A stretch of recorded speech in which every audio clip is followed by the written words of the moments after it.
کا تعلق بھی فضائل نکاح سے نہیں ہے، حالانکہ نکاح کے فضائل میں اور نکاح کے بعد میں نکاح کے احکام پر قرآن مقدس میں آیات موجود ہیں، جیسے قرآن شریف کے اندر آئے کریمہ فَانكِحُوا مَا طَابَ لَكُم مِّنَ النِّسَاءِ مَثْنَىٰ وَثُلَاثَ وَرُبَاعَ فَإِنْ خِفْتُمْ أَلَّا تَعْدِلُوا فَوَاحِدَةً، یہ آیت کریمہ موجود ہے، یہ بھی پڑھی جا سکتی ہے، لیکن سنت ہے جو حضور علیہ السلام نے پڑھا، اگر کوئی اس کو ایڈ کر لے کوئی عیب نہیں ہے، لیکن حضور اکرم صلی اللہ علیہ وآلہ وسلم نے جو 3 آیتیں پڑھی ہے خطبے کے اندر ہمیشہ اکثر و بیشتر زیادہ تر وہ یہی 3 آیتیں ہیں، اور تینوں میں جو ہے نکاح کا تذکرہ بظاہر نہیں ہے۔ پھر ان آیتوں کے اندر کیا حکم ہے؟ وہ تینوں آیتوں کا عنوان یہی ہے، یا ایھا الناس اتقوا، اے لوگو اللہ سے ڈرو، یا ایھا الذین آمنوا اتقوا اللہ، اے ایمان والو اللہ سے ڈرو۔ تیسری آیت بھی یا ایھا الذین آمنوا اتقوا اللہ، اے ایمان والو اللہ سے ڈرو۔ تینوں آیتوں میں اللہ سے ڈرنے کا حکم ہے، اللہ سے ڈرو، اللہ سے ڈرو، اللہ سے ڈرو۔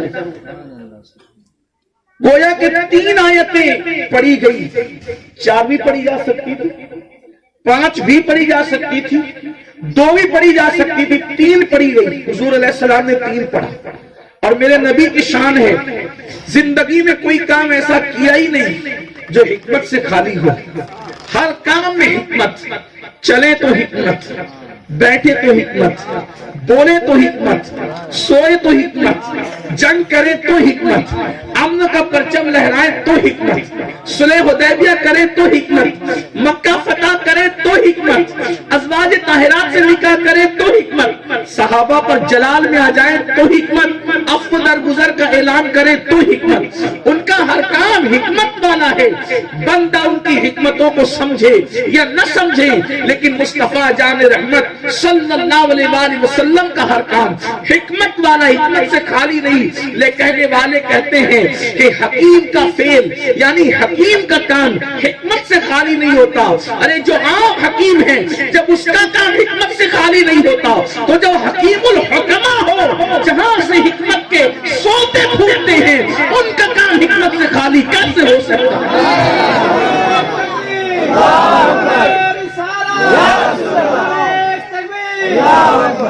واللہ ان کے ہر فعل میں حکمت ہے۔ اگر ایک ایک چیز پہ گفتگو کریں تو پھر یہ چھوٹی سی محفل بہت طویل ہوگی، لیکن بہت طویل نہیں کرنا۔ عرض کر رہا تھا کہ حضور علیہ السلام نے 3 آیتوں کا انتخاب کیا، اور اس میں ہے اللہ سے ڈرو۔ 2 نہیں پڑھی، 4 نہیں پڑھی، 5 نہیں پڑھی، 1 نہیں بلکہ 3۔ اشارہ مل رہا ہے اس حکیم الحکمہ کے اس خطبے سے کہ انسان کی زندگی کے بھی 3 دور ہوتے ہیں۔ آیتیں 3 پڑھی خطبہ نکاح میں، اشارہ ملا کہ انسان کی زندگی کے بھی 3 دور ہوتے ہیں۔ پہلا دور نکاح سے پہلے کا، دوسرا دور نکاح کا، اور تیسرا دور نکاح کے بعد کا۔ اب 3 آیتوں میں اتقوا اللہ، اتقوا اللہ، اتقوا اللہ کہا گیا، اشارہ مل رہا ہے نکاح سے پہلے بھی اللہ سے ڈرتے رہنا، نکاح کرتے وقت بھی اللہ سے ڈرتے رہنا، اور نکاح کے بعد بھی اللہ سے ڈرتے رہنا۔ اگر نکاح سے پہلے تم اللہ سے ڈرتے رہے تو نکاح سے پہلے تم پاپ نہیں کرو گے، نکاح سے پہلے تم گناہ نہیں کرو گے، نکاح سے پہلے تم بدی نہیں کرو گے، نکاح سے پہلے تم اللہ کی نافرمانی نہیں کرو گے، اور نکاح کرتے وقت اللہ سے ڈرو گے تو نکاح کرتے وقت بھی وہ کام نہیں کرو گے جو رسومات کے نام پر تم اللہ رسول کی نافرمانی کرتے ہو۔ اور نکاح کے بعد جب تم کسی کے شوہر بن جاؤ یا تم کسی کی بیوی بن جاؤ، چونکہ مرد اور عورت دونوں کو مخاطب کیا گیا، الناس میں مرد بھی اور عورتیں بھی ہیں، اور یا ایھا الذین آمنوا کے مخاطب عورتیں مرد دونوں ہیں۔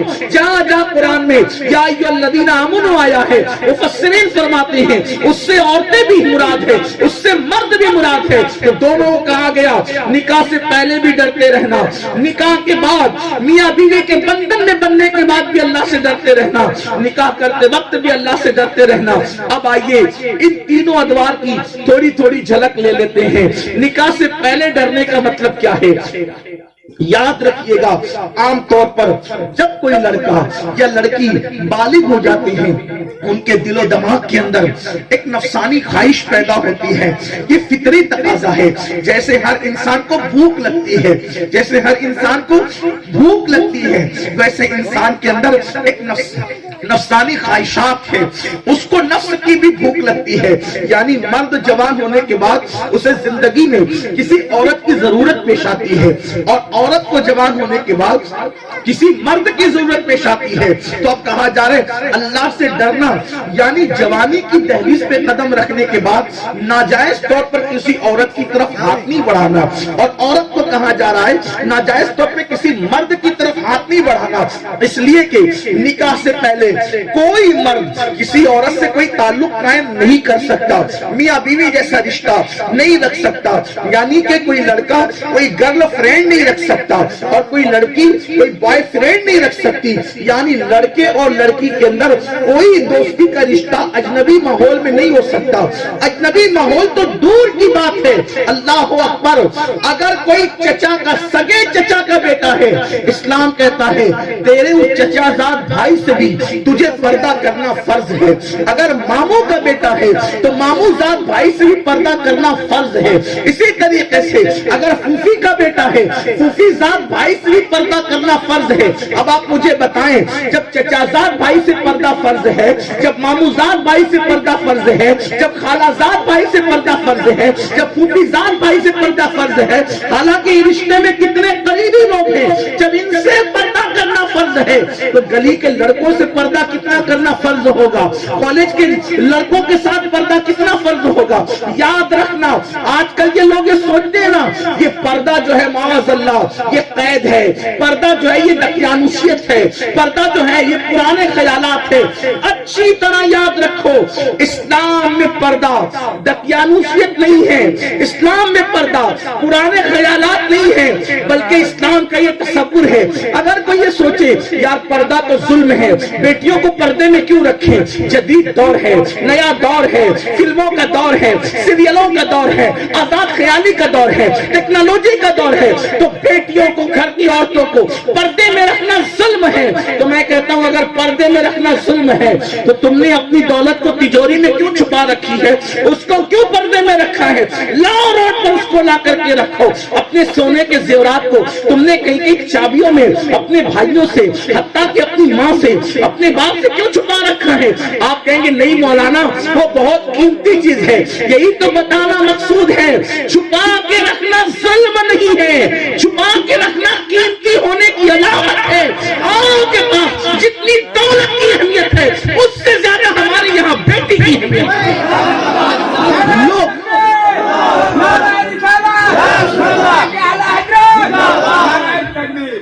اور ہم نے ہر قیمتی چیز کو چھپایا، ہم نے ہر قیمتی چیز کو چھپایا، ہم نے نہیں اللہ نے بھی چھپایا، ہر قیمتی چیز کو چھپایا. دیکھو پوری دنیا کے اندر لاکھوں کروڑوں کی تعداد میں مسجد ہے، مسجد ہے کہ نہیں لاکھوں کروڑوں کی تعداد میں، لیکن ساری مسجدیں برہنہ بے پردہ کھڑی ہوئی ہے. ایک مسجد ہے جو تمام مسجدوں میں سب سے افضل ترین مسجد ہے، جس کو مسجد حرام کہتے ہیں. اس کو غلاف کے اندر چھپا کر کے بتایا گیا کہ جو سب مسجدوں میں افضل مسجد تھی اس کو پردے میں کر کے بتایا گیا وہ مسجد اور ہے، یہ مسجد اور ہے. اسی طریقے سے ساری قبریں بے پردہ پڑی ہوئی ہے، ہر قبر بے پردہ ہے، لیکن بعض قبروں پر چادر چڑھی ہوئی ہے، وہ چادر کے اندر چھپائی گئی ہے. جیسے ہی بندہ چادر والی قبر کو دیکھتا ہے سمجھ جاتا ہے یہ کسی شرابی کی قبر نہیں، یہ کسی جواری کی قبر نہیں، یہ کسی بے نمازی کی قبر نہیں، یہ قبر کسی اللہ کے برگزیدہ بندے کی اور یہ قیمتی قبر ہے. تو غلاف نے قبر کو دیکھ کے سمجھ گیا جو قبریں ننگی پڑی ہے وہ اور ہے، جو پردے میں ہے وہ اور ہے. پردے میں رکھنا ظلم نہیں ہے، پردے میں رکھنا یہ اہمیت کی علامت ہے، قیمتی ہونے کی علامت ہے. جس قبر کو قیمتی جانا اسے پردے میں کر دے. غوث پاک کی قبر پردے میں، غریب نواز کی قبر پردے میں، مخدوم سنہ کی قبر پردے میں، محبوب الہی کی قبر پردے میں، بختیار کاکی کی قبر پردے میں. یہ سب پردے میں رکھ کے بتایا کہ اور ہے. اب جو نہیں چڑھاتے اپنے بزرگوں پر وہ اپنے بزرگوں کو بزرگ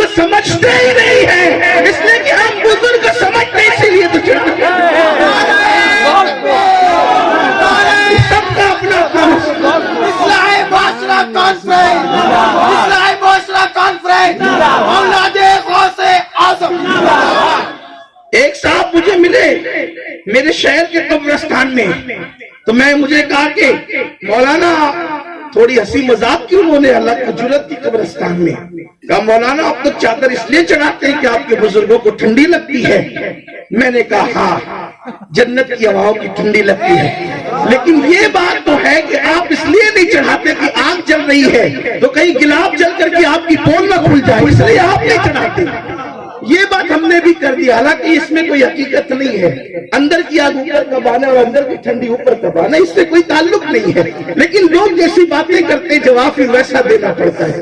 مگر جو قیمتی قبر تھی اس کو گلاف ڈال کر کے پردے میں کر دیا گیا۔ پھر دیکھو مسجدوں میں جو افضل مسجد وہ پردے میں، پھر قبروں میں جو افضل قبر ہے وہ پردے میں۔ اسی طرح سے اگر اور آپ دور جائیے گا تو انسان کے پورے جسم میں آنکھ، ناک، کان، زبان، ہونٹ، ہاتھ، پیر، یہ سب بے پردہ، لیکن ان سب کا ایک بادشاہ ہے جس کو دل کہتے ہیں۔ جب تک کہ دل زندہ انسان زندہ، دل مرا انسان مرا، تو یہ اس کو جسم انسانی کا بادشاہ کہتے ہیں۔ رعایا کو بے پردہ کیا، بادشاہ کو اندر پردے میں رکھا، اور پتہ ہے جو قیمتی وہ پردے میں ہے۔ اس کے بعد اب سب کی بات چھوڑو، اللہ اکبر، کتابیں لاکھوں کروڑوں چھپی، ساری کتابیں ننگی پڑی رہی، لیکن جو اللہ کی کتاب ہے جسے قرآن کہتے ہیں اسے جلدار میں رکھ کر بتا دیا گیا اور کتابیں اور ہے، پردے والی کتاب اور ہے۔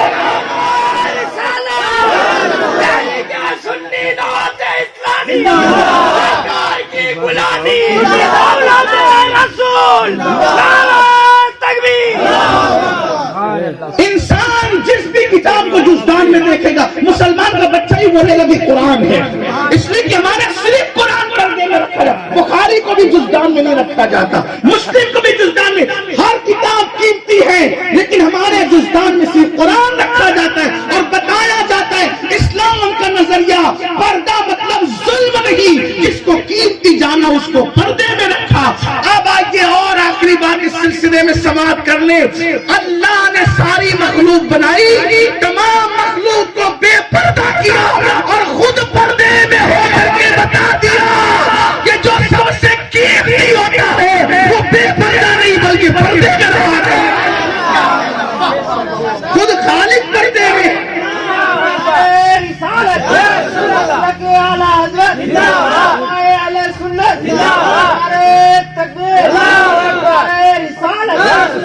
خود خالق بے پردہ نہیں ہے، خالق نے اپنے آپ کو چھپایا ہے، بے پردے میں ہے۔ تو اب پتہ چلا پردہ ظلم ہے، پردہ ظلم نہیں ہے بلکہ بے پردگی بعض جگہ ظلم ہے۔ تو اسلام کہتا ہے نکاح سے پہلے اللہ سے ڈرو، عورت نامحرم لوگوں میں سب سے پردہ کرے، ہر ایک سے پردہ کرے، ہر ایک سے پردہ کرے، حتیٰ کہ جو لڑکا اس کے لیے منتخب ہو گیا ہو شادی کے لیے اور اس لڑکے کے ساتھ منگنی ہو گئی ہو، اس سے بھی پردہ کرے، اس سے بھی وہ بات چیت فون پر لمبی نہیں کر سکتی، اکیلے میں نہیں مل سکتی، اس کے گھر نہیں جا سکتی۔ آئیے آپ کہیں گے کیوں نہیں جا سکتی؟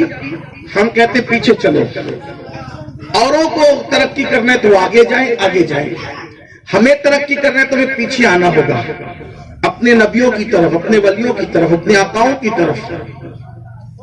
جنت ہے جنت، اللہ تعالیٰ نے جنت میں آدم علیہ السلام کو پیدا کیا، جنت میں آدم علیہ السلام پیدا ہوئے، آپ کو بنایا گیا، بڑے اہتمام سے بنایا، بڑی شان سے بنایا، پوری کائنات کو کن کہہ کے بنایا، آدم کو اپنے ہاتھوں سے بنایا، آدم کو دست قدرت سے بنایا، آدم بن گئے، جنت میں چلے گئے، صاف تھے، جنت کے جھولے، جنت کے باغات، نہریں، پھل پھول سب۔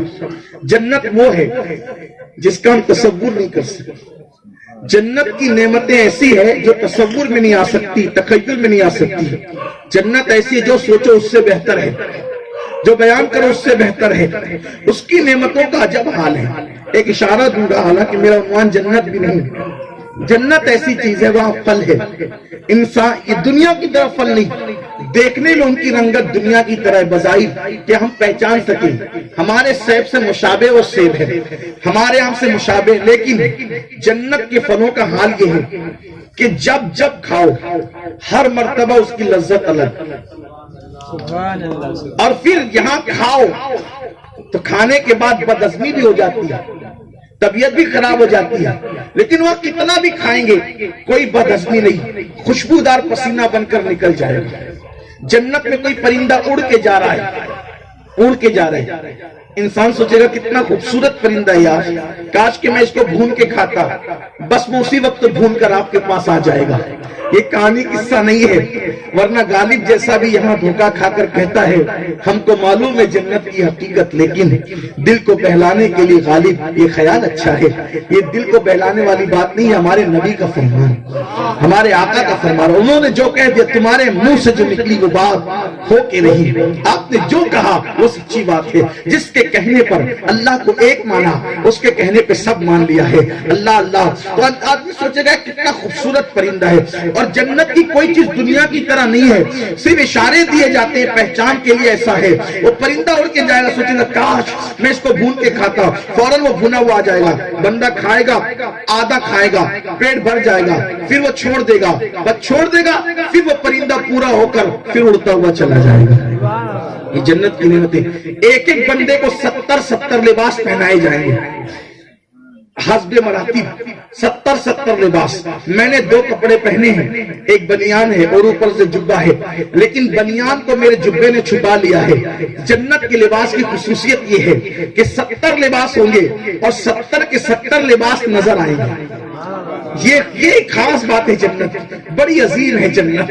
اللہ قیلن سلاما سلاما، جنت میں حوریں ہیں، غلماں ہے، یہ سب نعمتیں ہیں، لیکن ہم عاشقوں کے لیے سچی بات یہ ہے کہ جنت میں سب سے بڑی چیز یہ ہے کہ وہاں پر اللہ کا دیدار ہے اور اس کے نبی کا دیدار ہے۔ اس سے بڑی نعمت جنت میں کچھ اور ہم کیا کہہ سکتے ہیں؟ کچھ لوگ تو تقریروں میں کہتے ہیں ہمیں جنت سے کیا لینا، اور کچھ کہتے ہیں کہ ہم جنت کیوں جائیں۔ یقیناً یہ عاشقوں کی اتنی باتیں ہیں، لیکن میں کہتا ہوں وہ جنت میں میں کیوں نہ جاؤں جس جنت میں جانے کے بعد یہ اللہ کا دیدار نصیب ہونا ہے۔ میں اس جنت کو کیوں رد کروں جس جنت میں مصطفیٰ جان رحمت کا دیدار نصیب ہونا ہے۔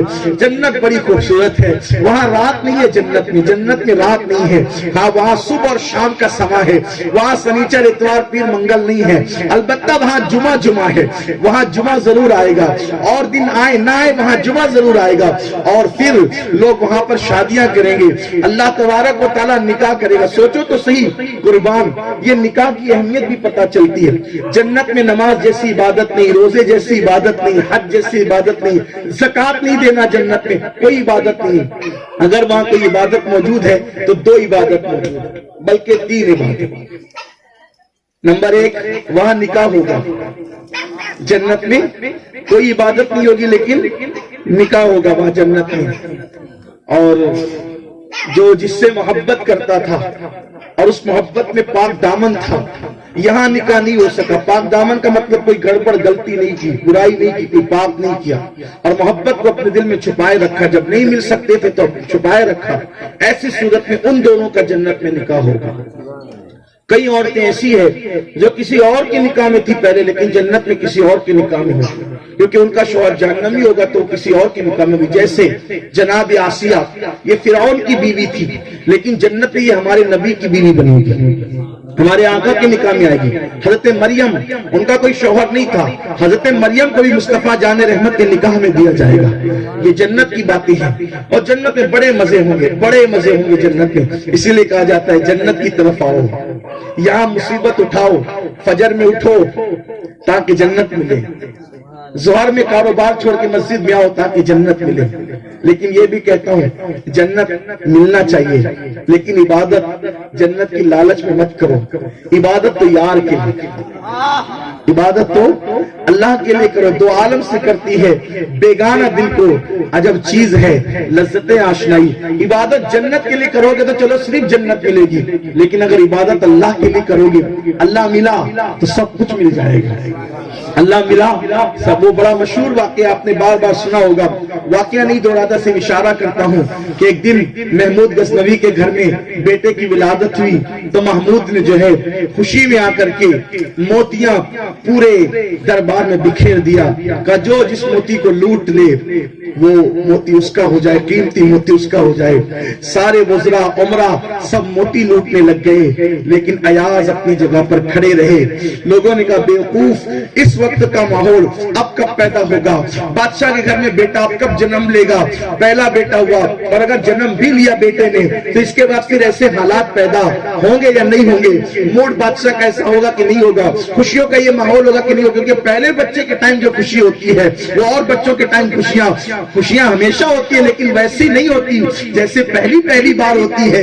پہلی بار ابا بننے کا ذوق ہی کچھ اور ہے، اس کا مزہ ہی کچھ اور ہے۔ لیکن بہرحال لوگوں نے کہا بے وقوف ہے تو نے موتیاں نہیں لوٹی۔ ایاز نے کہا لوٹ چکے نا تم۔ اس کے بعد پھر کہا بادشاہ آپ نے کچھ جملے کہے تھے، کہا یہ میں نے قیمتی موتی بکھیرے، جو لوٹ لے گیا وہ اس کا۔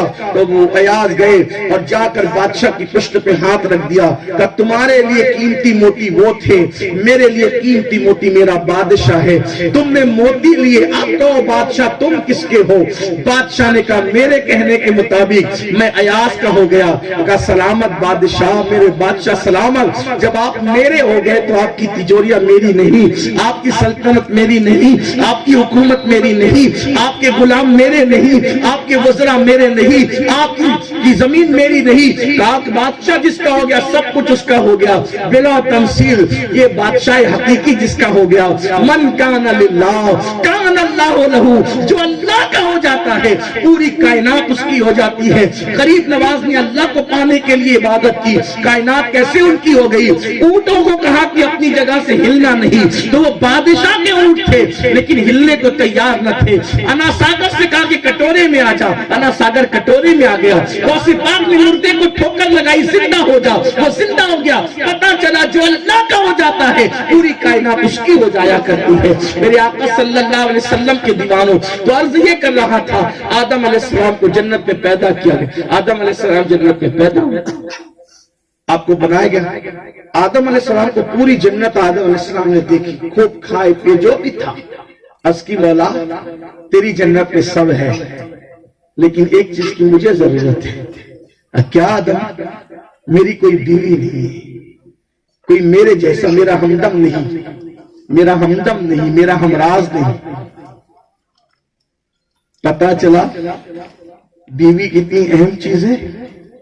اگر جنت کی ہر نعمت اور بیوی نہ ہو تو سارا ماحول ادھورا ادھورا لگتا ہے۔ یہ ہے اسلام میں بیوی کی اہمیت۔ سب ہے بیوی نہیں، آدم مانگ رہے میرے جیسا کو، اللہ نے کہا ٹھیک۔ ان پہ اونگ تاری کی، کیونکہ جنت میں نیند نہیں ہے، اونگ تاری کی۔ تو آدم علیہ السلام کی الٹی طرف کی، بائیں طرف کی پسلی سے اللہ نے خوبصورت حوا کو پیدا کیا۔ حضرت حوا، ان کو حوا اسی لیے کہا جاتا ہے کہ وہ بہت خوبصورت تھی، اتنی خوبصورت تھی کہ جنت کی حوریں بھی ان کے حسن کے سامنے ایسے مان پڑتی تھی جیسے چاند کے سامنے ستارے مان پڑتے ہیں۔ خوبصورت تھی بہت حوا، سلام اللہ علیہ۔ اب حضرت آدم علیہ السلام نے دیکھا، جب آنکھ کھلی تو حوا کو بہت خوبصورت، مانگا تو اپنے لیے تھا، پوچھا یہ کون ہے؟ کہا یہ حوا ہے۔ تو آدم علیہ السلام چلے اس کے پاس۔ دھیان دینا ہے کہ جملے پہ میری بہنیں بھی اگر بیٹھی ہو تو دھیان دینا۔ آدم علیہ السلام چلے اس کے پاس، حضرت حوا کے پاس۔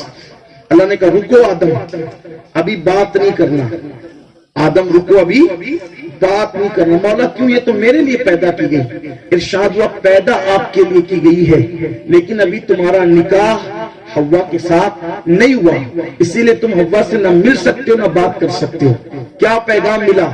آدم جیسا معصوم نبی ہو اور حوا جیسی پاک دامن ولی ہو، اور دونوں نکاح سے پہلے ملنا چاہیں تو جنت کے ماحول میں اللہ دونوں کو اکیلے ملنے کی اجازت نہیں دیتا۔ تو یہ دنیا کے گنہگار لوگ منگنی کے بعد ایک دوسرے سے کیسے مل سکتے ہیں؟ ایک دوسرے کے ساتھ دوستی کیسے کر سکتے ہیں؟ یہ جو دنیا میں طلاق کی نحوست پیدا ہوتی ہے، وجہ یہی ہے کہ نکاح سے پہلے لوگ اتنے تعلقات قائم کر لیتے ہیں کہ نکاح کے بعد پھر اچھی نہیں لگتی اور شوہر اچھا نہیں لگتا، پھر طلاق کی نوبت آتی۔ تو نکاح سے پہلے کوئی دوستی نہیں، نکاح سے پہلے کوئی رشتہ نہیں، نکاح سے پہلے کوئی تعلق نہیں، اسلام میں اس کا کوئی تصور نہیں ہے۔ سارے رشتے نکاح کے بعد ہیں۔ اگر ہم نکاح کے بعد ملاقات کریں، گفتگو کریں، تو نکاح سے پہلے کی جو محبت ہے وہ شیطان کا جال ہے، اور نکاح کے بعد کی جو محبت ہے وہ رحمان کی طرف سے، اللہ کی طرف سے ہے۔ جو شیطان کی طرف سے ہے وہ وقتی طور پہ ہوتی ہے، اور جو رحمان کی طرف سے ہے وہ ہمیشہ ہمیشہ کے لیے ہوتی ہے۔ اس لیے شادی سے پہلے تعلقات نہیں ہونے چاہیے۔ اللہ سے ڈرو۔ لیکن آج کل سیریلوں کو، فلموں کو دیکھ کر ایسے ہی ہے، بھئی اب تو منگنی ہو گئی نا، لمبی لمبی باتیں ہو رہی ہیں۔ یہ زہر قاتل ہے، گھروں کو بگاڑنے کا ذریعہ۔ نکاح سے پہلے اللہ سے ڈرو۔ ایک بات، نکاح سے پہلے اللہ سے ڈرو۔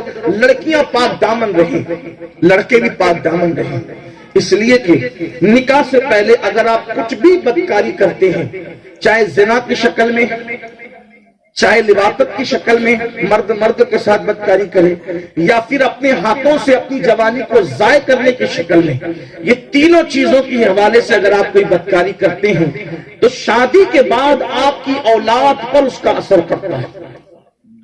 آپ کی اولاد میں وہ کوالٹی نہیں ہوگی جو نرے پاک دامن لوگوں کی اولاد میں کوالٹی ہے۔ یہ خاص بات یاد رکھیں۔ وجہ اس لیے کہ وہ پھول جس کو کبھی کسی نے چھیڑا نہ ہو اس کے حسن میں، اور وہ پھول جس کو بار بار چھیڑ کر ملا گیا ہو اس کے حسن میں زمین اور آسمان کا فرق ہو۔ میں سمجھتا ہوں کہ حیا کے پردے میں اس سے بہتر بات حیا کے پردے میں اس حوالے سے اب میں نہیں کر سکتا۔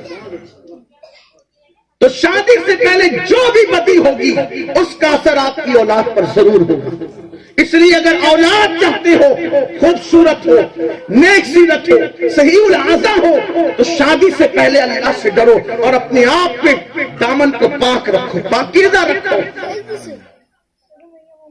آئیے مجھے ایک بات یاد آ رہی ہے، لڑکے بھی ہمارے یہاں کتنے پاک دامن تھے اور لڑکیاں بھی کتنی پاک دامن تھی، دونوں کی ایک ایک مثال۔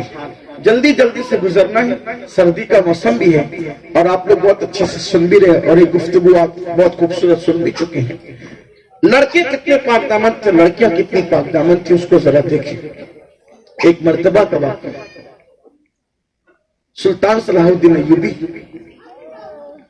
شکار کے لیے جنگل میں گئے، اس لیے کہ ان کی زیادہ تر زندگی جنگلوں میں گزری، تو گوشت کھانے کو دل چاہتے شکار کے جنگل میں گئے۔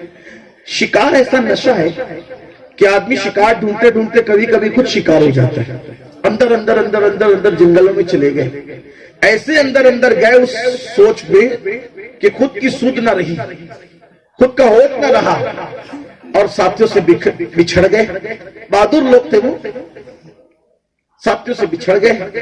بچھڑے کیا تھے کہ اس وقت عیسائیوں کی سازش تھی، جسے ہم نصارہ کہتے ہیں، عیسائی۔ یہودی اور عیسائی یہ اتنی گندی قوم ہے، انہوں نے ہمیشہ مسلمانوں کو اپنے مشن سے ہٹانے کے لیے لڑکیوں کے حسن کا استعمال کیا۔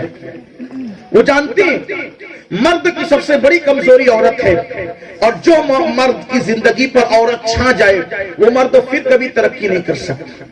کسی بڑے مفکر نے کہا تھا، مرد کی ترقی میں بھی عورت کا ہاتھ ہے اور مرد کے زوال میں بھی عورت کا ہاتھ ہے۔ جتنے مرد تباہ ہوئے ہیں ان کے زوال میں عورت چھا گئی، زوال پذیر ہو گئے۔ عورت کے چھانے کی وجہ سے، عورت کے نشے کی وجہ سے بڑے بڑے تخت تاج الٹ دیے گئے۔ یاد رکھنا، شراب کا نشہ بھی نقصان پر پہنچاتا ہے، لیکن شراب کا نشہ اتنا نقصان نہیں پہنچاتا جتنا عورتوں کے ناجائز حسن کا نشہ نقصان پہنچاتا ہے۔ آپ کو پتا ہے یہ عورت کے حسن کا نشہ ہے جس نے آدم علیہ السلام کے سگے بیٹوں کو بھائی بھائی میں جھگڑا کروایا، لڑایا، ایک دوسرے کے اوپر جب اوزار اٹھانے مجبور کیا، بھائی نے بھائی کو قتل کیا۔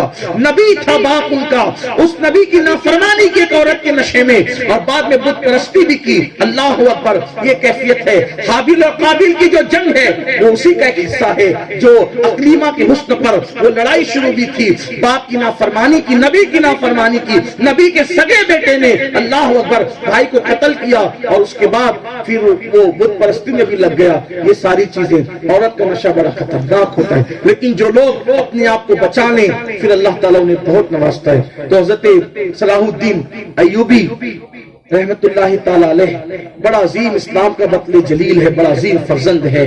قیامت تک مسلمان ناز کرتے رہیں گے صلاح الدین ایوبی کی شجاعت پر. شکار کے لیے اندر چلے گئے. عیسائیوں نے اس وقت بھی مشن سے ہٹانے کے لیے لڑکیوں کا استعمال کیا تھا. ایک لڑکی چھوڑ دی, صلاح الدین کے پیچھے تو لگے ہی رہتے تھے. یہاں یہ بات آپ سے بھی کہتا ہوں, آج ہمارے درمیان بھی لڑکیاں چھوڑ دی گئی ہیں, لیکن کل کا میدان الگ تھا, آج کا میدان الگ ہے.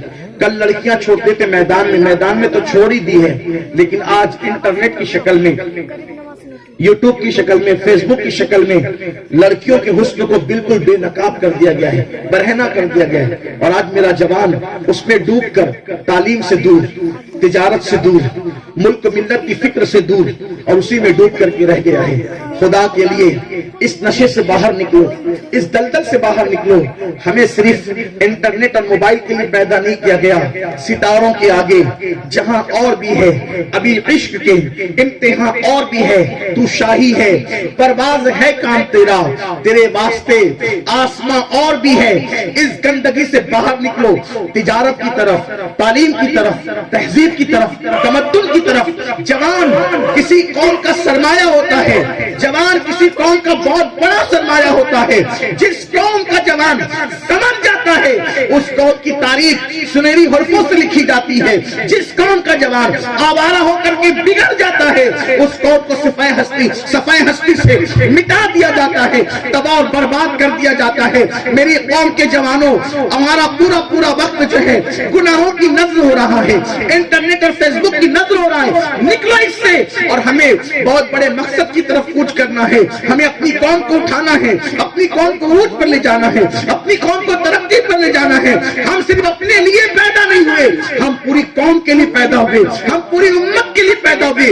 ہم قوم کے کچھ کام آ سکیں یا نہ آ سکیں, اگر ہم اپنی قوم کے لیے رستے سے تکلیف دینے والی چیز کو ہٹا بھی دیں تو بھی ہمارے لیے نجات کے لیے کافی ہوگا. کم سے کم اتنا کام تو کر سکتے ہیں میرے آقا صلی اللہ علیہ وسلم کے دیوانوں. اس لیے یہود اور نصارہ نے, اسلام دشمن طاقتوں نے ہر وقت عورت کا یوز کیا ہے مسلمانوں کو ان کے مشن سے ہٹانے کے لیے. ایسا ہی ہوا, سامنے جب صلاح الدین تنہا تھے, ساتھیوں سے بکھر چکے تھے, ایک لڑکی کھڑی تھی, بہت خوبصورت حسن کی ملکہ. اگر میں علامہ شکر قادری کے قلم کے انداز میں اس کے حسن کو بیان کروں تو اس کا حسن میں یوں بیان کر سکتا ہوں کہ اس کے چہرے کی خوبصورتی کو بنارس کی صبح کہوں, یا پھر اس کے بالوں کی سیاہی کو متھرا کی شام کہوں. یہ کہا جا سکتا تھا اس کا چہرہ ہندوستانی کلچر کے مطابق یا تو بنارس کی صبح تھا یا اس کے بال متھرا کی شام. اس کی آنکھیں نرگس کے پھول تھے یا اس کا چہرہ کسی تالاب میں کھلتا ہوا کنول. اس کے بال سنبل کے پھولوں کی طرح, سنبل کے پودے کی طرح تھے. اس کا چلنا ہرن کی طرح چوکڑی بھرنا لگتا تھا. جب وہ خرام ناز کرتی تھی تو یوں لگتا تھا جیسے کوئی مورنی اترا کر کے مکمل طور پہ چل رہی ہو. جب وہ اپنی اداؤں سے چٹکیاں لیتی تھی تو ایسا لگتا تھا جیسے کسی گلستان کے اندر کوئی تتلی اسے پھول کے ارد گرد اپنے پورے باغپن کے ساتھ منڈلا رہی ہو.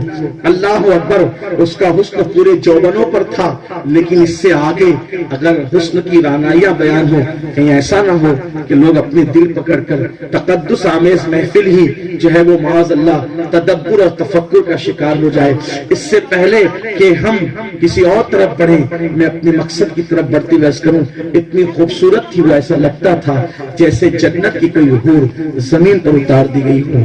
اس کا حسن انسان کو بے قابو کرتا تھا. اگر چلے ہزاروں نوجوان دل پکڑ لیں, ایسا حسن اس کے پاس تھا. لیکن صلاح الدین کو شکار کرنے کے لیے اس سے بڑا کوئی شکار عیسائیوں کے پاس اس دور میں نہیں تھا. مشن ہٹانے کے لیے لیکن وہ لڑکی پر صلاح الدین کو جیسے احساس ہوا کہ ایک لڑکی اور جنگل میں اکیلے ہیں، قریب گئے. لڑکی تو یہاں کیسے؟ کہنے لگی کہ میں جنگل میں سفر کر رہی تھی اپنے ماں باپ کے ساتھ، ڈاکوؤں نے میرے ماں باپ کو قتل کیا اور مجھے اٹھا لائے اور یہاں پھینک دیا. صلاح الدین نے نگاہیں نیچی کرتے ہوئے اسلام کے قانون کے مطابق اس سے بات کی. کہا اچھا تمہارا گھر کہاں ہے؟ تو کہا فلاں مقام پہ میں جنگل میں بھٹک گئی ہوں. خدا کا کرنا، قدرت امتحان لیتی اپنے نیک بندوں سے. ایسی باتیں ہو رہی تھی کہ کالی کالی گھٹائیں چھا گئی، گھنگور گھٹائیں، اور جنگل میں زور کی بارش شروع ہوئی. صلاح الدین نے جیسے ہی دیکھا کہ کچھ نظر نہیں آتا، اس کی جان بچانے کے لیے اس کا ہاتھ پکڑا اور لے کر کے ایک غار میں داخل ہو گئے. جب غار میں داخل ہوئے، پتھر سے پتھر کو رگڑا، آگ جلائی اور اس ٹھنڈک کو بجھانے کے لیے وہاں آگ روشن کر دی. آگ روشن کی، وہ لڑکی بیٹھی تھی، لیٹ گئی ایسے کہ میں تھکی ہوئی ہوں. اب کوئی رات کے اندھیرے میں جبکہ بارش پوری شان و شوکت کے ساتھ ساون بھادوں میں برس رہی ہو، ایک تو اس کی ٹھنڈک، ایک تو اس کا اپنا اثر، ساون کا اپنا اثر، انسانی نہیں یہ تو جانوروں کے جسم کو بھی متاثر کرتا ہے. میں اس پر کیا گفتگو کروں؟ میری زبان حیات اس بات سے خاموش ہے کہ ساون کی بہاریں انسان کے وجود پر کیسے مؤثر ہوتی ہے اور انسان کے وجود کو کیسے متاثر کرتی ہے. اللہ اکبر. سانپ اپنی بلوں کے اندر بھی اس وقت اپنے آپ کو بے قابو میں پاتا ہے، مور اپنے آپ کو بے قابو پاتا ہے، حتیٰ کہ شیر جیسے درندے بھی ساون میں محبتوں کے لیے بے قابو ہو جاتے ہیں. مگر بہر مسلمان جس کی آنکھوں میں مدینے کی تاجدار کا حسن سمایا ہوا ہو، اس کی تو بات ہی الگ ہے. رت کوئی ہو ہمیشہ اس کی رت ایک ہی ہوتی ہے، جلوہ کوئی ہو ہمیشہ اس کا مرکز نگاہ ایک ہوتا ہے، حسن کوئی ہو وہ ایک ہی حسن کا دل ڈالا اور متوالا نظر آتا ہے. وہ کمال حسن حضور ہے کہ گمان نقص جہاں نہیں، یہی پھول خار سے دور ہے، یہی شمع ہے کہ دھواں نہیں. کروں تیرے نام کے جا فدا، نہ بس ایک جا دو جہاں فدا، دو جہاں سے بھی نہیں جی بھرا. کروں کیا کروڑوں جہاں نہیں. اللہ اکبر. صلاح الدین نے آگ جلائی اور آگ کی روشنی میں خوبصورت حسن کی ملکہ تھکن کا بہانہ کر کے لیٹ گئی اور باتوں باتوں میں گفتگو کرتے کرتے اس نے اپنے بالوں کو کھول دیا اور بال اس کے چہرے پر بکھرنے لگے. ایسا لگتا ہوگا جیسے کسی بدلی کے اندر چاند چھپ گیا ہو. ایسے میں اس نے دیر کے بعد صلاح الدین سے کہا صلاح الدین، ساون کا مہینہ، بارش جنگل کی زوروں پر، غار کی تنہائی، آگ کی لو کی لپیٹوں میں میرا حسن کیا تمہیں متاثر نہیں کرتا؟ کہ تمہارے سینے میں دل ہے یا پتھر ہے؟ آپ میرے حسن کی توہین کیوں کرتے ہیں؟ آپ میرے قریب آ کر اپنی لذتوں کی تکمیل کیوں نہیں کرتے؟ صلاح الدین کا جواب تھا اے لڑکی، حسن سے متاثر وہ ہوتا ہے جو کسی کا حسن دیکھتا ہے. واللہ میں نے تیرے چہرے پر ابھی تک نظر بھر کر دیکھا ہی نہیں. جو دیکھے ہی نہیں وہ متاثر کیسے ہو سکتا ہے؟ کیونکہ میرا مذہب کسی اجنبی لڑکی کو دیکھنے کی اجازت نہیں دیتا. یہ تھا نوجوانوں کا تقدس نگاہوں کا، اور لڑکیوں کا کیا حال تھا؟ بس ایک دو باتیں اور ٹائم مکمل ہوا تو میں بات مکمل کرتا ہوں. یہ تھا لڑکوں کا، نوجوانوں کا، مردوں کا تقدس. آج تو ایسی گندگی ہے کہ جیسے بلی کی نیت چھچڑے میں ہوتی ہے، ویسے مردوں کا حال یہ ہے کہ جہاں حسن کو بے نقاب دیکھا وہاں بلی جیسے چھچڑے کو ٹکتی ویسے ٹکنے لگی. یہ جو عبادت میں مزہ کیوں نہیں آتا، ذوق کیوں نہیں آتا، عبادت میں لذت کیوں نہیں آتی؟ ایک مرتبہ کسی نے سید الطائفہ جنید بغدادی سے پوچھا تھا کہ مجھے عبادت میں لذت نہیں آتی. فرمایا شاید تو نے کسی زانی کی آنکھوں میں جھانک لیا ہے اس لیے تجھے عبادت میں لذت نہیں آتی. مجھے بتاؤ جو زانی کی آنکھوں میں جھانک لے اس کو عبادت میں لذت نہیں آتی، جو لوگ خود آنکھوں سے زنا کریں ان کی عبادت میں لذت کیسے آ سکتی؟ اور عورت کو دیکھنا باپ کی نظر سے یہ آنکھوں کا زنا ہے، آنکھ کا زنا ہے یہ۔ ہمارے مذہب میں تقدس بہت ہے، پرہیزگاری بہت ہے، اور جس دن مسلمان بن گیا اس دن زمانے میں انقلاب آئے گا۔ مسلمان زبان کا مسلمان بنا ہے، مسلمان دل کا مسلمان کہا۔ اقبال کہتے ہیں زبان سے کہہ لیا لا الہ تو کیا حاصل، دل و نگاہ مسلمان نہیں تو کچھ بھی نہیں۔ یہ تھا نوجوانوں کی آنکھوں کا تقدس۔ لڑکیاں کیسی تھی؟ آج کل تو سیریل دیکھ کے، فلمیں دیکھ کر ہماری بیٹیوں کے اندر بھی تبدیلی ہے نا۔ وہ مسلمان بن کر نہیں رہنا چاہتی، وہ تو نچنیوں کی طرح، وہ تو ہیروئن کی طرح، وہ تو معاذ اللہ آوارہ اداکاراؤں کی طرح ان کے نقش قدم پہ جانا چاہتی ہے۔ لیکن آؤ کیا حال بیٹیوں کا، کیا وہ بیٹیاں تھی جن کے زندگی نے جوانوں کے دلوں میں انقلاب پیدا کیا تھا۔ ہائے ہائے، ایک بار ایک نوجوان لڑکی جس کی عمر ابھی 14-15 سال کی ہوگی، چھوٹی سی عمر، 14-15 سال کی لڑکی کسے کہتے ہیں؟ ماں باپ نے کہا بیٹی جاؤ اور بازار سے کوئی چیز لے کر۔ خوبصورت لڑکی گئی بازار، خدا کا کرنا وہاں ایک جوان، وہ بھی شروع جوانی میں قدم رکھ چکا تھا، وہ جوان بھی وہاں گیا، اور جب وہ گیا تو لڑکی پر نظر پڑی۔ اس جوان کی زبان سے نکلا واہ کیا حسن ہے، کیا آنکھیں ایسی ہیں، ایسا لگتا ہے کہ جیسے نرگس کا پھول، اور دل چاہتا ہے کہ اس پھول کو توڑ کر اپنی دستار میں رکھ لوں۔ یا آنکھیں ایسی ہے جیسے کوئی جھیل، اور اس جھیل کے اندر اپنے پورے وجود کو اتار دوں اور ڈوب جاؤں اس جھیل کے اندر۔ لڑکی نے کہا اے لڑکے تجھے میری آنکھیں اچھی لگی؟ کہاں تیرا تو پورا وجود ہی اچھا ہے، لیکن تیری آنکھیں بڑی خوبصورت ہیں۔ بڑی معذرت کے ساتھ ہر بیٹی ایسی نہیں ہوتی، لیکن اگر آج کوئی لڑکا جھوٹ موٹ کسی لڑکی کے حسن کی تعریف کرتے تو وہ اس پر فدا ہو جاتی، شیدا ہو جاتی، ہر برائی کے لیے تیار ہو جاتی ہے۔ مگر واہ مسلمان کی بیٹی جس کے کردار، جس کے تقدس، جس کی پرہیزگاری پر قربان دامن نچوڑ دیں تو فرشتے وضو کریں۔ لڑکی نے کہا میری آنکھیں اچھی لگتی ہے تجھے، رک ٹھہر، انتظار کر، ابھی تیرے انتظام کرتی ہوں۔ لڑکی گھر کے جانے کے بعد اپنی کنیز کو کہا لے جاؤ اور اس ظالم کو لے جا کر یہ آنکھیں دے دو جس کی وہ تعریف کر رہا تھا۔ اس کنیز نے ایک دشت میں آنکھیں رکھی اور کپڑا ڈھانپ دیا۔ وہ نوجوان نہیں کھڑا تھا، جیسی کنیز آئی کہا کہ آپ نے ابھی تھوڑی دیر پہلے کسی کی آنکھوں کی تعریف کی تھی، حسن کی، کہا انہوں نے تحفہ بھیجا ہے۔ نوجوان لڑکے نے سوچا پہلی محبت کا تیر ٹھیک نشانے پہ جا کے لگا، اور وہ لڑکی میرے دانے فریب میں آ گئی۔ اگر مجھ سے محبت نہ کرنے لگتی تو تحفہ کیوں بھیجتی؟ لیکن جیسے اس نے کپڑا ہٹایا اس میں ایک چٹھی تھی اور 2 کٹی ہوئی آنکھیں تھی۔ چٹھی پہ لکھا تھا جو آنکھیں کسی مرد کو میری طرف متوجہ کرے وہ آنکھیں میں اپنی پیشانی میں رکھنا گوارا نہیں کرتی۔ میں اندھی ہو کر رہنا تو گوارا کر سکتی ہوں، لیکن پاپی بن کر کے رہنا مجھے گوارا نہیں ہے۔ یہ ہماری بیٹیاں تھی، ہماری بیٹیوں کا انداز نہ تھا، لیکن افسوس آج کیا دن آ گئے، فلمیں، سیریل اور اداکاراؤں نے ہماری بیٹیوں کی زندگی بھی بدل دیا۔ کاش ہم اپنی بیٹیوں کی پرورش سیدہ فاطمہ الزہرا کے کردار کے سائے میں کرتے۔ ایک دن کسی نے امام حسین سے کہا تھا حسین تیری ماں بڑی متقی تھی۔ امام حسین کی آنکھوں میں آنسو آ گئے، فرمایا تو نے سچ کہا۔ جب میری ماں کا وصال ہوا میری عمر صرف 7-8 سال کی تھی۔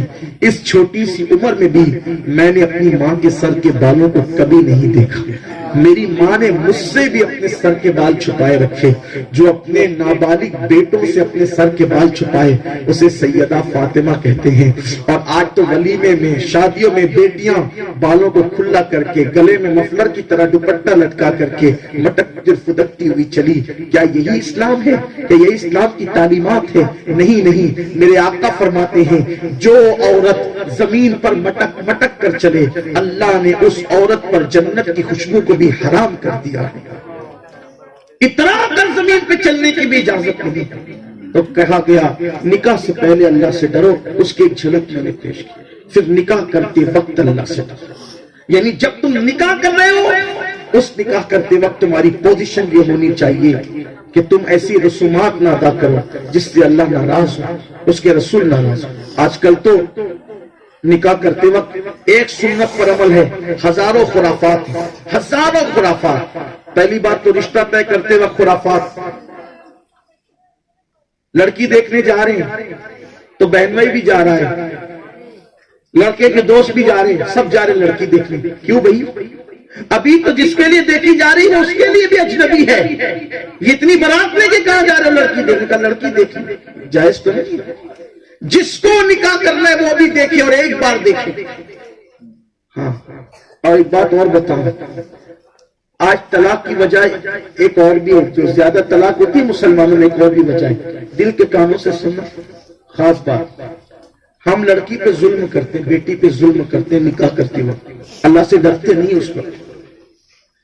لڑکے کو 50 بار لڑکی دکھاتے ہیں، بھابھی پوچھتی ہے آپ کو پسند ہے، بھائی پوچھتا ہے آپ کو پسند ہے، باپ پوچھتا ہے آپ کو پسند ہے، ماں پوچھتی ہے آپ کو پسند ہے، بہن پوچھتی ہے آپ کو پسند ہے، بہن بھی پوچھتے ہیں، سب پوچھتے ہیں۔ وہ ہاں کر دے تو پورے خاندان کی ہاں، وہ نہ کر دے تو پورے خاندان کی نہ، یہی ہوتا ہے۔ لیکن ہم لڑکی سے ایک بار بھی نہیں پوچھتے کہ تجھے لڑکا پسند ہے کہ نہیں۔ یہ ظلم ہے، اسلام کی تعلیم کے خلاف ہے۔ لوگ بہت فخر سے کہتے ہیں یار ہم نے تو اپنی بیٹی کو لڑکا دکھایا بھی نہیں، شادی کر دی۔ قیامت کے دن پوچھا جائے گا، ظالم باپ پوچھا جائے گا۔ اس لیے کہ سنت یہ ہے نکاح کرتے وقت کہ لڑکی لڑکے کو دیکھے، لڑکا لڑکی کو دیکھے، اور جیسے لڑکے سے پوچھا جائے کہ لڑکی پسند ہے کہ نہیں، اور لڑکے کو حق ہے کہ وہ ہاں یا نہ کا اظہار کرے، ویسے ہی لڑکی کو بھی حق ہے یا تو وہ ہاں کہے یا تو نہ کہے۔ اگر کوئی لڑکی اپنے حق کا استعمال کرتے ہوئے کہہ دے کہ مجھے لڑکا پسند نہیں ہے تو باپ اس کو مارتا ہے، بھائی اس کو مارتا ہے، تو اتنی بڑی ہو گئی ہمارے آگے جائے گی نہیں۔ یہ ظلم ہے اور بہت بڑا ظلم ہے۔ اسلام کا طریقہ کار یہ ہے کہ لڑکی اپنے لیے رشتہ خود نہیں ڈھونڈے گی، ڈھونڈیں گے تو ماں باپ بھی ڈھونڈیں گے، لیکن ہاں یا نہ کا فیصلہ، آخری فیصلہ لڑکی کی طرف سے ہوگا۔ کہ آپ کو نہیں پتا ہمارے آقا مختار کائنات ہے، مختار کل ہے ہمارے آقا، جہاں بانی عطا کر دے، بڑی جنت ہبا کر دے۔ نبی مختار کل ہے، جس کو جو چاہے عطا کر دے۔ نبی پاک مختار کل ہے، میرے آقا جو چاہے کر سکتے ہیں، ان کی مرضی سے کعبہ بدلتا ہے۔ اگر وہ چاہیں ریشم مردوں پہ حرام ہے، عبد الرحمن ابن عوف پہ حلال کر دیا میرے آقا نے، اللہ نے منع نہیں کیا۔ سونا مردوں پہ حرام ہے، سلاکا کے لیے حلال کر دیا، اللہ نے منع نہیں کی۔ حضور جس کے لیے جو چاہے کریں، حتیٰ کہ وہ شریعت کا قانون بھی بدل سکتے، اللہ نے ان کو اختیار دیا۔ مگر جب اپنی بیٹی کے نکاح کرنے کی بات آئی تو آقا نے نکاح اپنی مرضی سے نہیں کیا، بلکہ پوچھا بیٹی میں اپنے خاندان کے سب سے بہترین فرد علی کے ساتھ تمہارا نکاح کرنا چاہتا ہوں، کیا تم اس کو پسند کرتی ہو؟ جب تک سیدہ فاطمہ نے ہاں نہیں کہا اس وقت تک میرے آقا نے ادھر ہاں نہیں کہا۔ آج ہم بیٹی سے پوچھ نہیں رہے، یہ ظلم ہے۔ بیٹی سے پوچھو، مشورہ لو، اس کو حق دو۔ بیٹی خود رشتہ نہیں ڈھونڈ سکتی، یہ اسلام ہے، لیکن اگر تم ڈھونڈے ہو تو تم اس سے پوچھو، اور بیٹی کو یہ حق دو کہ وہ ہاں کہے یا نہ کہے۔ اس کی ہاں ہاں، اس کی ہاں نہ، اس لیے کہ رہنا آپ نے نہیں، اس شوہر کے ساتھ رہنا تو بیٹی نے، اور جس نے رہنا ہے اس کو یہ حق دو۔ جب ہر آدمی اپنا دوست اپنی پسند کا ڈھونڈتا ہے تو زندگی کا ساتھی کیوں اپنی پسند کا نہ ہوگا؟ اس لیے اس کا بہت خیال کرنا چاہیے۔ میں سمجھتا ہوں کہ دیہاتوں میں اور جہاں پر جو وہ لوگ کثرت سے کنورٹ ہوئے ہیں دوسرے مذہب سے اس مذہب میں، وہ لوگ اس کو عیب سمجھتے ہیں۔ عیب نہیں ہے، یہ اسلام کا حسن ہے۔ اور جو شادی میں بیٹی کی مرضی شامل ہوگی انشاءاللہ تبارک و تعالیٰ اس میں طلاق کے واردات کم سے کم واقع ہوتی ہے، اس لیے اس کا خیال رکھنا چاہیے۔ بہرحال پھر یہ بھی ہوتا ہے شادی کے موقع پہ کہ لوگ جہیز کا مطالبہ کرتے ہیں، یہ بڑی بڑی چیز ہے۔ یہاں پر میں ایک چھوٹی سی بات کرنا چاہتا ہوں، آپ چاہے اس کو علمی دنیا سے بغاوت بھی کہہ سکتے ہیں، میں نے کئی جگہ یہ جرم کیا ہے، آج بھی کرنا چاہتا ہوں، علمی دنیا سے تھوڑی سی بغاوت کرنا چاہتا ہوں۔ یہ حق تو مجھے حاصل ہے، اگر اچھا لگے تو قبول کرنا، برا لگے تو یہیں چھوڑ دینا۔ لوگ کہتے ہیں اسلام میں جہیز ہے، جہیز ہے، جہیز ہے. میں کہتا ہوں اسلام میں جہیز ہے ہی نہیں. بڑی معذرت کے ساتھ لوگوں نے کتنی کتابوں میں لکھا کہ حضور نے سیدہ فاطمہ کو جہیز دیا. کتنی کتابوں میں لوگ نے حضور نے سیدہ فاطمہ کو جہیز دیا، اور پھر اس کی لسٹ بھی جاری کر دی. چکی تھی، بستر تھا، لوٹے تھے، یہ تھا، یہ تھا، یہ تھا. لیکن میں آپ سے عرض کرنا چاہتا ہوں حضور نے اپنی بیٹی کو جہیز میں کچھ نہیں کیا. یہ آپ تھوڑا سا توجہ کریں. جہاں تک مجھے تھوڑی ٹوٹی پھوٹی سمجھ آئی ہے، اب آپ کہیں گے بڑے بڑوں نے لکھا.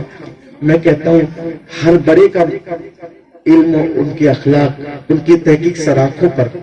لیکن میری بھی سن لیں، اگر پسند آئے تو قبول کرے، ورنہ آپ اس کو رد کر دیں. حضور علیہ السلام نے سیدہ فاطمہ کو کوئی جہیز نہیں دیا. ہم نے جہیز کے نام پر 5 برتنوں کو جائز کر دیا. بعد میں لوگ اس پہ کار بھی مانگنے لگے، سوزوکی بھی مانگنے لگے، بائک بھی مانگنے لگے، اب پتہ نہیں کیا کیا مانگنے لگا. اب بھکاری بن گئے. کہا جب جہیز دینا سنت ہے پھر دو. چلے اگر دینا سنت ہے کچھ بزرگوں کے نزدیک، تو مانگنا تو سنت نہیں ہے نا. مانگتے کیوں ہو؟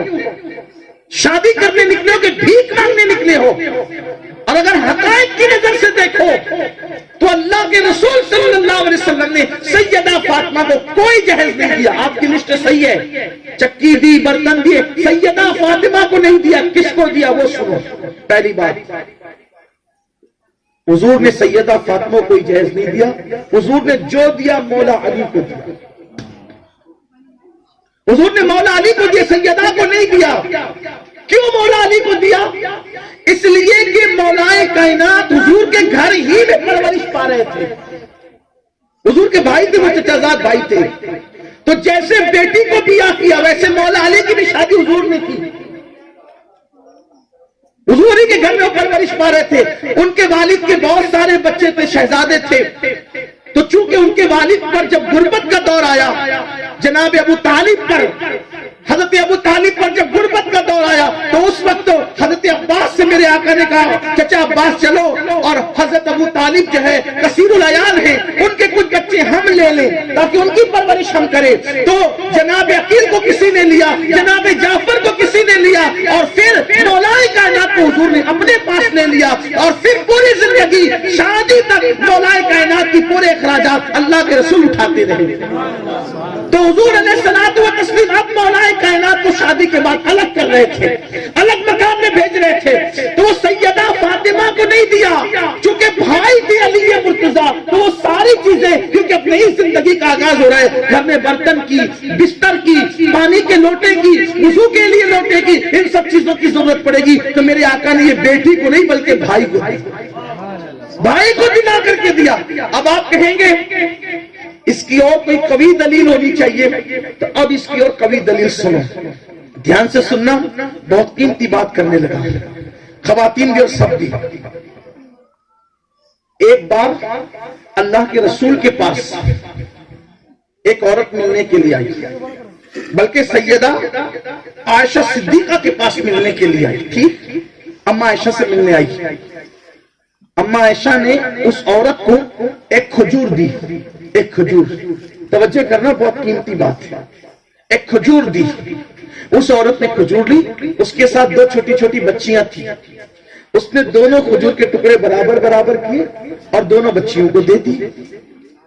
جب وہ چلی گئی تو حضور تشریف لائے صلی اللہ علیہ وسلم. یہ واقعہ ام المومنین نے حضور سے بیان کیا. آقا ایک عورت آئی تھی، اس کے ساتھ 2 بیٹیاں تھیں، اور وہ بچیاں میں نے ایک کھجور دی تو اس نے برابر برابر دونوں کو آدھا آدھا کر کے دے دیا. آقا نے فرمایا اس نے صحیح کیا. اگر وہ ایک ٹکڑا چھوٹا اور ایک ٹکڑا بڑا کرتی، یعنی برابر برابر کھجور نہ بانٹتی، تو قیامت کے دن ناانصافی کا معاملہ اس سے پوچھا جاتا کہ اس نے کھجور کی بچوں میں تقسیم کی وجہ سے، ایک کھجور کی بچوں میں تقسیم کی کمی زیادتی کیوں کی، جبکہ دونوں اولاد ہے تو دونوں کو کھجور برابر برابر ملنا چاہیے. اب آپ مجھے بتائیں، جب حضور علیہ السلام دوسرے کی بیٹی اور بچی کے لیے اللہ کے رسول صلی اللہ علیہ وآلہ وسلم دوسروں کی بیٹی اور بچی کے لیے انصاف اور عدل کا یہ ترازو قائم کرنا چاہتے ہیں. کھجور اس عورت کی نہیں تھی، کھجور اس عورت کی نہیں تھی، بلکہ کھجور ام المومنین حضرت عائشہ صدیقہ نے اس کو دی تھی. اس کھجور پہ برابر برابر حصے نہ کرنے کی وجہ سے آقا فرماتے قیامت کے دن سے پوچھا جاتا، اب مجھے بتاؤ اگر کھجور کی تقسیم ہو اور اولاد میں فرق ہو تو قیامت کے دن پوچھا جائے گا اگر کسی کی 4 بیٹیاں ہوں، 3 بیٹیوں کو کچھ دیا ہی نہیں اور ایک ہی بیٹی کو جہیز دے دیا، تو بولو کیا بظاہر یہ انصاف ہے؟ حضور کی ایک بیٹی تھوڑی تھی، حضور کی 4 بیٹیاں تھی. تو آپ سیدہ فاطمہ کا جہیز کیوں لاتے ہو؟ سیدہ زینب کا جہیز بھی بیان کرو، ام کلثوم کا جہیز بھی بیان کرو، حضرت رقیہ کا جہیز بھی بیان کرو. اور جب تینوں کو جہیز نہیں دیا تو یہ حضور کے اندر انصاف سے بہت بعید ہے کہ تینوں کو محروم کر دیا اور ایک کو عطا کر دیا. بلکہ آپ کو بتاؤں تینوں کے وقت تو ماں خدیجہ الکبریٰ حیات تھی اور آپ کے پاس دولت بھی موجود تھی. سیدہ ماں فاطمہ الزہرا کے وقت تو ماں خدیجہ کا وصال ہو چکا تھا. تو جب دولت ہونے کے باوجود ان کو جہیز نہیں دیا تو بظاہر یہاں تو اس وقت کے حالات بڑے عجیب تھے کہ 3 مہینے تک گھر میں چولہا نہیں جل رہا تھا. پھر جہیز کر دیا اور پتا چلا جہیز سیدہ فاطمہ کو نہیں تھا، چونکہ مولا علی داماد بعد میں ہوئے، پہلے چچا زاد بھائی تھے اور ان کی پوری پرورش کا ذمہ حضور کے ذمے پہ تھا. تو حضور علیہ السلام نے وہ تحفہ مولا کائنات کو دیا. اگر یہ بات مان لی جاتی ہے تو سرے سے اسلام میں جہیز کا تصور ہی ختم ہو جاتا ہے. اور یہ جو ہم نے میں کسی بزرگ کی گستاخی نہیں کر رہا، سارے بزرگ جنہوں نے لکھا ہے جہیز کی فہرست ان کی اپنی تحقیق حق ہے، لیکن میرے اپنے خیال میں چھوٹی سی بات یہ آئی ہے. اگر غلط ہے تو یہ میرے اپنے نفس کی کجرویاں ہیں، اور اگر یہ بات سچی ہے تو یہ اللہ اس کے رسول کی طرف سے ہے. اس لیے ہمیں جہیز کا خاتمہ کرنا ہوگا. جو ہم نے یہ سنت کے نام پہ نہ کچھ سنت کے نام پہ ہم نے بہت سی چیزیں ایجاد کر لی. مت مانگو جہیز، بھیک مت مانگو. اگر کسی کا بوجھ ہلکا کر لو تو نہ شادیاں یہ ہو لڑکے خود کہیں میں نے کچھ نہیں لینا، مجھے کچھ نہیں چاہیے. آپ نے اپنے کلیجے کا ٹکڑا دے دیا، اس سے بڑھ کر کیا ہے؟ میں نے کچھ نہیں لینا. دیکھو پھر اللہ تمہارے رزق میں کیسی برکت دے گا. بندہ دیتا ہے اپنی طاقت کے مطابق، اللہ دیتا ہے اپنی شان کے مطابق. اللہ سے لو لگاؤ. یہ بھانڈے برتن کتنے دن تک چلتے ہیں، لیکن بھکاری نہ بنو. اور میرے آقا کا فرمان ہے جو ایک مرتبہ کسی انسان سے مانگتا ہے اللہ ناراض ہو کے کہتا ہے مجھے چھوڑ کے میرے بندوں سے مانگ رہا ہے، جا اب تو مرے دم تک انہی سے مانگتا رہے. اسی لیے میرے آقا علیہ السلام نے زمین پر کوئی کوڑا گر جاتا تھا تو کسی سے مانگا نہیں کہ اٹھا کر کے دے دو، بلکہ خود ہی اپنے ہاتھ سے لیتے تھے. حضور کو زمین پہ گرا ہوا کوڑا بھی مانگنا شرم آتی تھی. حضور علیہ الصلوۃ والتسلیم نے مانگا نہیں کبھی کسی سے، دیتے رہے. اور فرمایا میرے آقا صلی اللہ علیہ وآلہ وسلم نے درود شریف پڑھی. اللہم صلی علی سیدنا مولانا محمد مادل الجود والکرم وآلہ الکرام وابنہ الکریم وامتہ الکریم یا اکرم الاکرمین وبارک وسلم صلاۃ و سلام علیک یا جد الحسن والحسین. تو عرض یہ کر رہا تھا کہ حضور علیہ السلام نے کبھی مانگا نہیں بلکہ ہمیشہ دیا ہے، اور مانگنے والے کو کبھی نہ نہیں کہا. تو شادیوں میں جہیز کا سسٹم ختم کیا جائے، شادیوں کے اخراجات کو کم سے کم کیا جائے، فضول خرچی سے بچا جائے. یہ شادی کرتے وقت اللہ سے ڈرنا ہے، اور شادی کے بعد اللہ سے ڈرنے کا مطلب کیا ہے؟ اب بات سمجھتے ہیں. نمبر 1، بیوی کے ساتھ شوہر اچھا سلوک کرے اور شوہر کے ساتھ بیوی اچھا سلوک کرے. ایسی محبت ہو. ایک مثال کا ہے، ام المومنین حضرت عائشہ صدیقہ فرماتی ہیں حضور کی 11 بیویاں تھیں اور ایک وقت میں 9 کے 9 ایک ساتھ حیات رہی. حضور علیہ السلام نے اپنی بیوی پر کبھی غصے میں آ کر کسی بیوی کو ڈانٹا بھی نہیں، پوری زندگی کبھی نہیں ڈانٹا حضور علیہ السلام نے اپنی کسی بیوی کو. بلکہ اگر ہم لوگ بیمار پڑ جاتی تھی تو حضور علیہ السلام ہمارے حصے کا کام اپنے ہاتھ سے کرتے، آٹا گوندھ کر ہمیں دیتے تھے. ہمارے حصے کا پانی بھرتے تھے، ہمارا خیال کرتے تھے. آج تو کوئی مرد گھر میں اٹھ کر پانی لینے کے لیے بھی تیار نہیں ہے. گھر میں آتے تو حکم چلانا شروع کرتے، پانی لاؤ، کھانا اتنی لیٹ کیوں بنا، نمک زیادہ کیوں ہو گیا. میں کہتا ہوں وہ بھی انسان ہے. اور آپ سے کہتا ہوں، ام المومنین فرماتی ہیں کہ جب تک عورتیں مکے میں تھی بہت مردوں سے ڈری سہمی رہتی تھی، لیکن جب مدینہ منورہ آئی تو انصار کی عورتیں چونکہ مردوں کے ساتھ کچھ بے باک تھی تو ان کا دیکھا دیکھی مکے والی عورتیں بھی بے باک ہو گئی. پھر وہ مردوں سے منہ بھی چلاتی تھی، باتیں بھی کرتی تھی. میں عورتوں کو اس پہ جو وہ ابھار نہیں رہا کہ منہ چلائیں، لیکن اگر عورت کبھی غصے میں آئے وہ بھی انسان ہے، اس کا بھی حق ہے کہ وہ اپنے غصے کا اظہار ہم پر کرے. اس سلسلے میں بہت خوبصورت سا ایک واقعہ ہے کہ ایک مرتبہ ایک شخص، اس کی بیوی اس سے بہت منہ چلا رہی تھی. انہوں نے اپنی بیوی سے کہا، رک، تیری زبان بہت لمبی ہو گئی ہے. انصار کی عورتوں کے دیکھا دیکھی تو بھی لمبی زبان والی ہو گئی ہے. میں جا کر امیر المومنین فاروق اعظم سے تیری شکایت کرتا ہوں، پھر ان کا چابک تجھے ٹھیک کرے گا. وہ غصے میں نکلے گھر سے اور نکل کر کے فاروق اعظم کے یہاں آئے تو کیا دیکھا کہ فاروق اعظم کی بیوی ان کو کچھ تیز الفاظ میں غصے میں کچھ کہہ رہی تھی اور آپ چپ چاپ کھڑے مسکرا رہے تھے. انہوں نے یہ منظر دیکھا تو سوچا کہ یار میرے یہاں تو کچھ خیر ہے، یہاں تو کچھ جلال زیادہ ہی ہے. وہ چلے. ایسا لگتا ہے نا کہ کوئی آیا اور گیا. تو فاروق اعظم کا احساس میں کوئی آیا گیا، باہر نکلے، ادھر آؤ ادھر آؤ، کیوں آئے تھے؟ نہیں حضور مسئلہ حل ہو گیا. کہا کیا مسئلہ حل ہو گیا؟ بتائے بغیر؟ ہاں بتائے بغیر حل ہو گیا. کہا کیا ہوا بتاؤ تو. کہنے لگے میری بیوی بہت منہ چلا رہی تھی، میں نے سوچا آپ سے شکایت کروں، آپ اس کو ٹھیک کریں، لیکن یہاں تو آپ کی اہلیہ میری بیوی سے زیادہ آپ کو بول رہی ہے اور آپ مسکرا کے سن رہے ہیں. فرمایا نادان، جیسے تو انسان ہے ویسے وہ بھی انسان ہے. جیسے تیرا دل چاہتا ہے اس کو سنانے کے لیے، ویسے اس کا بھی دل چاہتا ہے تجھے سنانے کے لیے. اس لیے کبھی سنا لیا کر، کبھی سن لیا کر. اسی کو اسلام کی تعلیم کہتے ہیں. اور ایک بات آپ کو بتاؤں، کبھی کبھی ایسا ہوتا ہے کہ انسان بیوی کے ظلم پہ صبر کر لے جائے، بیوی کے ظلم پہ صبر کر جائے، اللہ تعالیٰ اس کو ولی بنا دیتا ہے. ہزاروں سال کی نفل نمازیں اسے اس مقام پر نہیں پہنچاتی جو بیوی کے ظلم پہ صبر اس کو اس مقام پہ پہنچاتا ہے.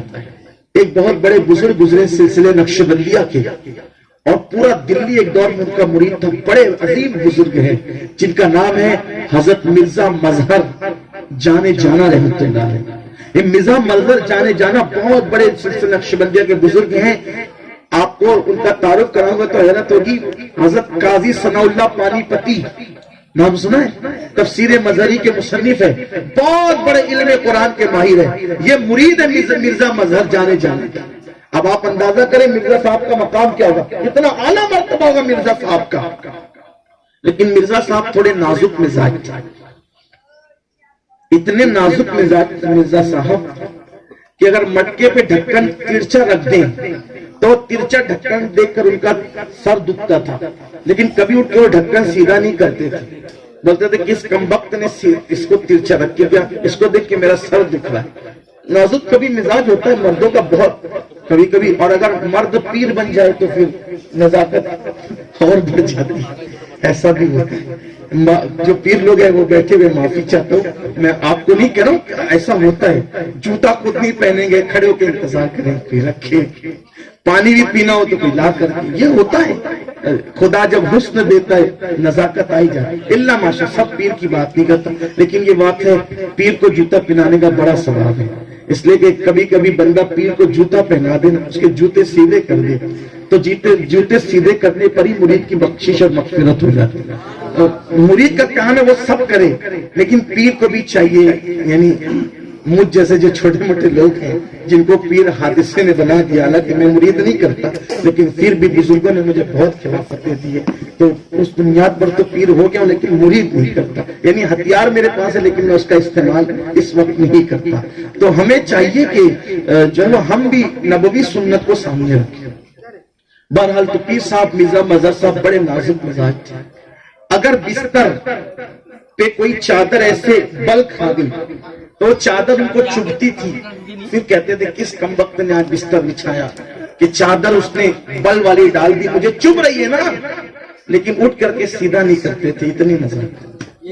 اسی وجہ سے انہوں نے شادی نہیں کی تھی۔ لوگ کہتے تھے اگر شادی کر لو، کہا کہ بندے عورتیں بھی نازک مزاج ہوتی ہے اور میں بھی تمہارا پھر نازک مزاج ہوں، جب دو نازک ملیں گے تو انجام کیا ہوگا؟ جب دو نزاکتیں ہوگی تو انجام کیا؟ اگر دو بادشاہ بیٹھے ہو تو کہے گا تو لا پانی، تو لا پانی، پانی آنا ہے نہیں آنا ہے، تو دو نازک ملیں گے تو انجام کیا ہوگا؟ اس لیے عورتیں تو نازک ہوتی ہیں، اور میں بھی نازک ہو گیا ہوں پیر ہونے کی وجہ سے، میں نے شادی نہیں کرنی۔ لیکن مرید، اللہ رحم کرے مریدوں سے بچائے اللہ تعالیٰ، مریدوں سے بچائے اللہ تعالیٰ، اس لیے کہ مرید پھر مرید ہی ہے۔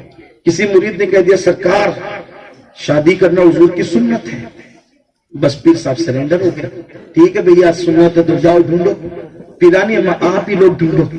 یہ بیچارے ڈھونڈے، ہر مرید کی تمنا تھی، ہر خلیفہ کی تمنا تھی پیر صاحب کے لیے ایسی بیوی ڈھونڈیں گے، پیرانی ماں ایسی ہوگی پورے دلی میں کسی کی ایسی کی بیوی نہ ہو، لیکن تقدیر کا لکھا کوئی ٹال نہیں سکتا، مقدر کا لکھا کوئی ٹال نہیں سکتا۔ ڈھونڈا، کہتے ہیں کہ پانی جتنا چھان کے پیو اتنی گھان آنے کے خطرات ہوتے ہیں، صاحب ڈھونڈ ڈان کے چھان تو چھوڑ کر کے لائے، ملی وہی جو تقدیر میں لکھی ہوئی تھی، جو مقدر میں لکھی ہوئی تھی۔ پیر صاحب کی عادت کریمہ تھی، آدھی رات عبادت کرتے تھے، آدھی رات سوتے تھے۔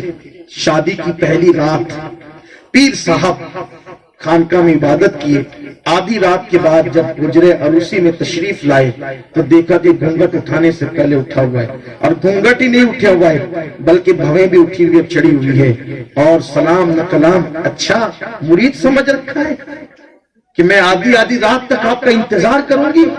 میں کوئی مرید نہیں ہوں، آپ کی بیوی ہوں، اور آپ کو آج کے بعد عشاء کے فوراً بعد گھر میں آنا ہے، اور یہ نزاکت وزاکت کا ڈرامہ اب نہیں چلے گا۔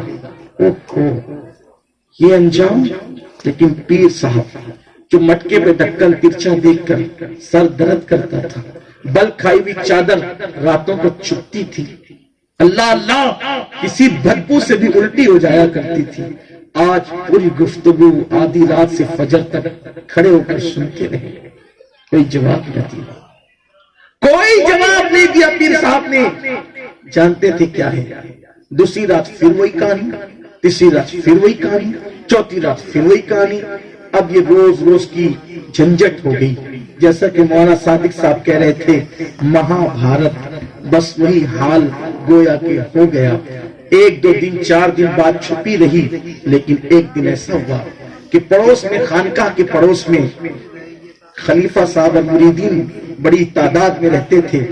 پیر صاحب کا جو مکان تھا اس کے، ظاہر سی بات ہے اس دور میں پکے مکانات تو زیادہ تر ہوتے نہیں تھے، کچے مکانات ہوتے تھے، کچے مکانات میں برتن بھی ٹکرائیں تو آواز باہر چلی جاتی ہے۔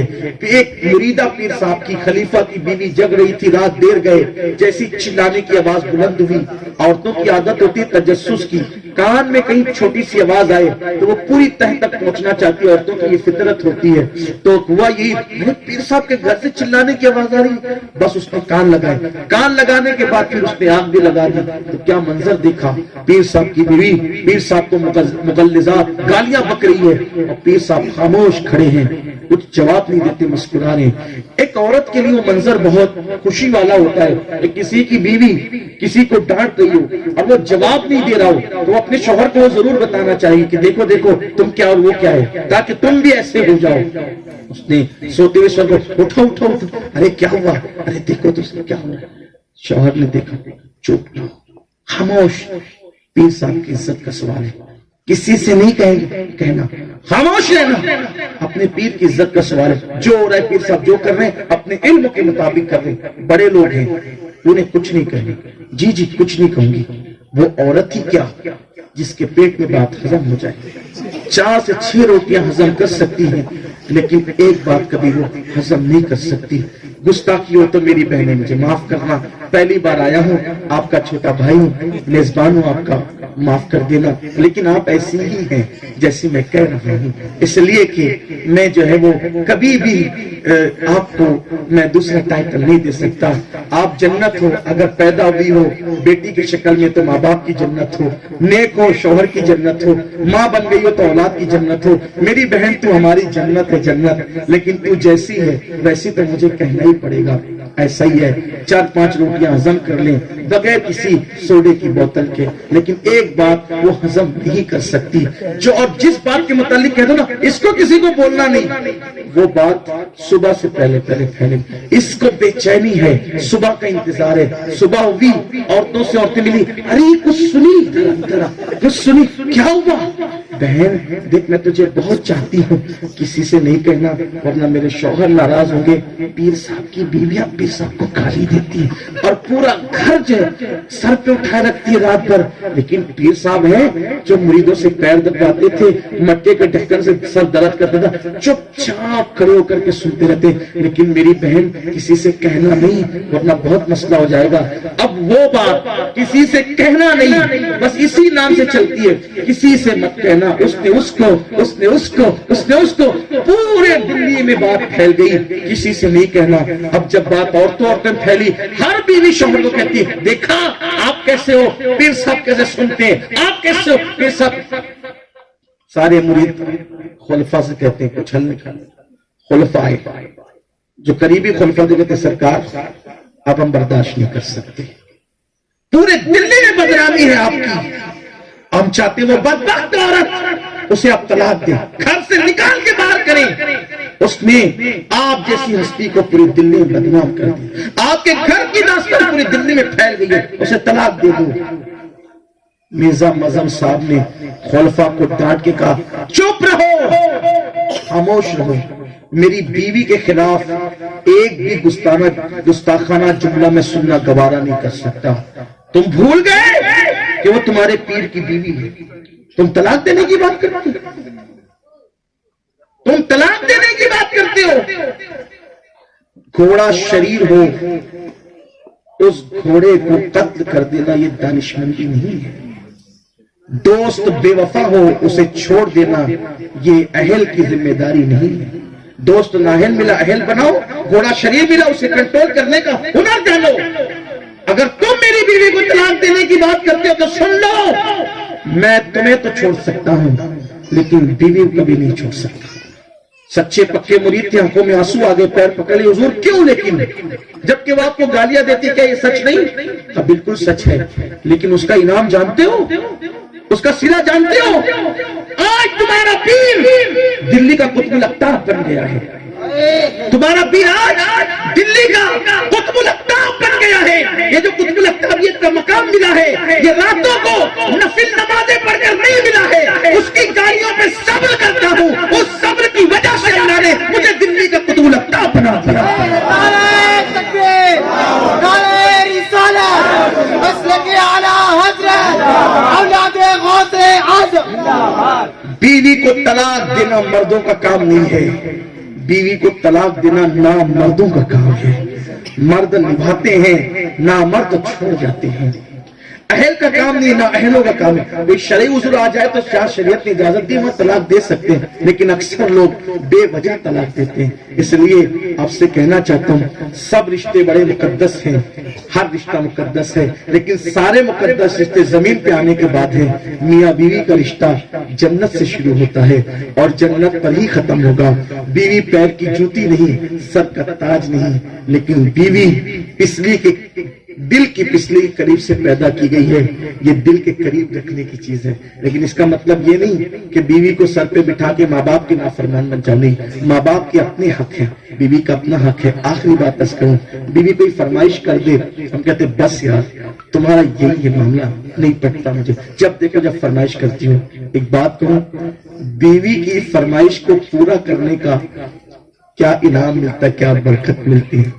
حضرت موسیٰ علیہ السلام کو جس راستے میں نبوت ملی تھی وہ راستہ کون سا تھا جانتے ہیں؟ بیوی نے کہا تھا حضرت بہت ٹھنڈی لگ رہی ہے، کیا کہا تھا؟